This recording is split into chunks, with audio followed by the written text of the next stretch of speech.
We go now to former FDA Commissioner Dr. Scott Gottlieb, who's on the board of Pfizer as well as Illumina, and he joins us from Westport, Connecticut. Good morning, Dr. Gottlieb.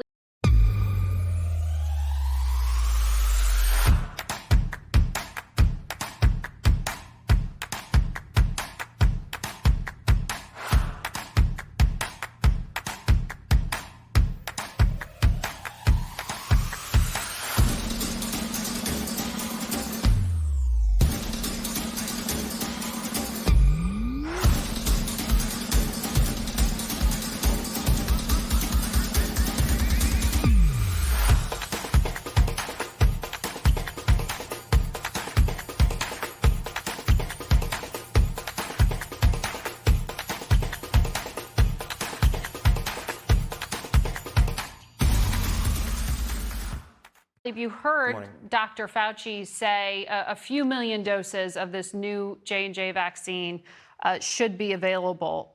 Would you take it? I would. I think this is a good vaccine. They'll ship about 4 million doses this week. The vaccine was very effective at preventing severe disease, 85% effective at preventing severe and critical disease.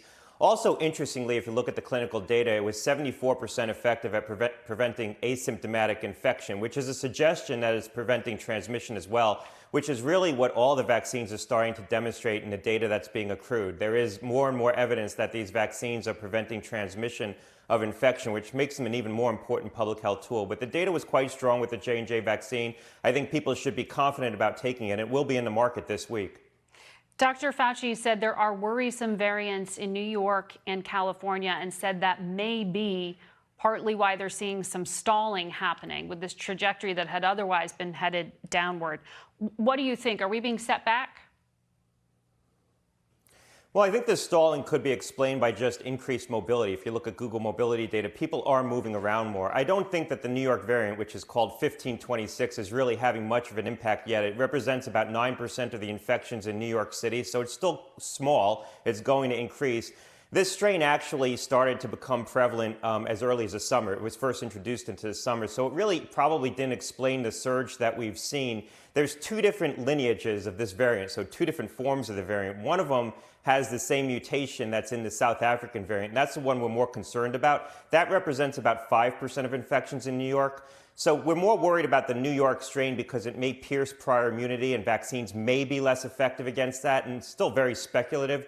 With respect to the Los Angeles variant, people are a little less concerned about that. It may be more transmissible, but it doesn't seem to have that 484K mutation, that mutation that we found in the South African variant that seems to make vaccines a little less effective and seems to allow people who've been infected before to get reinfected. So we're more concerned about the New York variant, but again, I don't think these variants are explaining what we're seeing right now, with the exception maybe of South Florida and Southern California, where 117 is becoming prevalent, and that may be causing a backup in Florida and Southern California right now.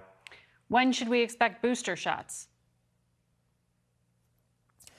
I think we're going to get boosters in the fall. And, you know, there's studies right now underway by Moderna and Pfizer, the company I'm on the board of, looking at a third booster of the existing vaccines. And they'll also be looking at new variant vaccines that they're going to put into development and see which are more effective. I think the reality is that we have time to get a better toolbox for the fall to take care of these variants that we're seeing emerge and develop vaccines that can cover them. But, you know, you will probably be getting boosters in the fall for people who are getting vaccinated right now. I want to ask you about Governor Noem, who spoke on this program, saying she never focused, she told CPAC she never focused on case numbers. She focused on hospital capacity. And she rejected the premise that the motorcycle rally that she held in her state in August was responsible for seeding the Midwest outbreak. What do you make of her defense? Well, look, I think it is important to look at the vulnerable population and hospital capacity and how many people are being hospitalized and dying from the infection as an important metric. But you also have to look at prevalence. Certainly back when we were having the first and the second and even the third wave of infection, prevalence was an important predictor of overall morbidity from the infection before we had a vaccine. If you look at post-July 1st And the reason why I picked July 1st is because before July 1st, we really didn't know how to treat COVID. We were treating it literally with Pepcid and hydroxychloroquine. But after July 1st, we had the data from the UK study, the recovery trial, that told us that dexamethasone, the steroid, was very effective at cutting mortality. We started to use blood thinners on patients. We were intubating less aggressively. So practice of medicine dramatically improved after around that time period. If you look at post-July 1st, in terms of deaths per capita by state, South Dakota is the last. Arizona is second to last. Mississippi, Alabama, North Dakota, those are the states that come in last in the nation in terms of deaths per capita. So, I think that the states that didn't implement as stringent measures, they did pay a price for it, and I don't think that you can explain that away. I think it's just a fact, and they will argue that they maybe didn't take the same economic hit as states that imposed restrictions, but they did pay a price for it in terms of higher death rates. Dr. Gottlieb, thank you for your perspective.